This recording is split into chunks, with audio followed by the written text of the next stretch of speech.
সালামু আলাইকুম।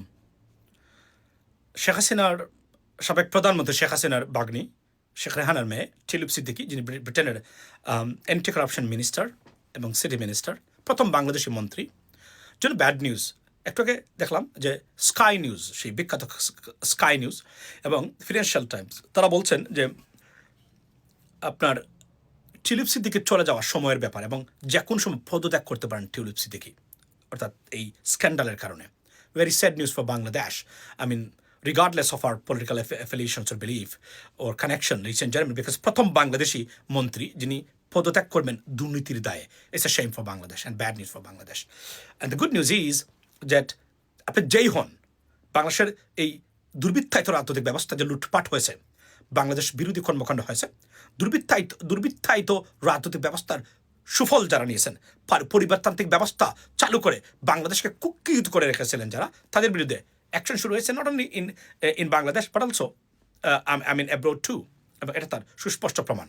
এবং উনি ওনার অর্থাৎ এবং স্কাই নিউজ যেটা বলেছে সেটা বলেছে তারা, আপনারা জানেন যে বিবিসি এবং স্কাই নিউজ দুইটা মূলত টু মেইন আপনার ব্রডকাস্টিং কর্পোরেশন, যারা electronics media, along with Channel 4, I mean ITV, I mean so on.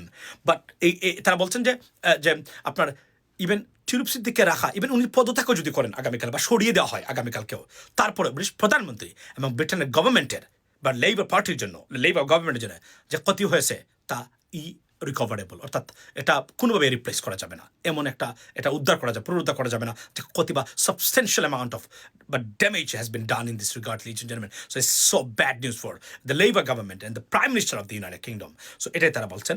এবং পরিশেষে এতটুকু বলতে চাই, দুর্নীতি লুটপাট যারাই করেন তারা যেন এই লুটপাট করে চলে যেতে না পারেন, কোনো না কোনোভাবে যেন এদেরকে ধরা হয় এবং আইনের সাথে, এবং মানুষের অর্থ লুটপাটকারী যেই হোক না কেন তাকে যেন আইনের আওতায়। আমরা এই লুটপাটকারী মুক্ত বাংলাদেশ চাই, বাংলা সরকার ব্যবস্থা চাই, আমরা প্রকৃত অর্থেই আইনের শাসন চাই। আমরা এই দুর্বৃত্তায়িত এবং এই চুর বাটপার প্রতারক করাপ্টেড পলিটিশিয়ানস এবং পলিটিক্যাল ব্যবস্থা থেকে বাংলাদেশের মানুষের মুক্তি চাই আমরা।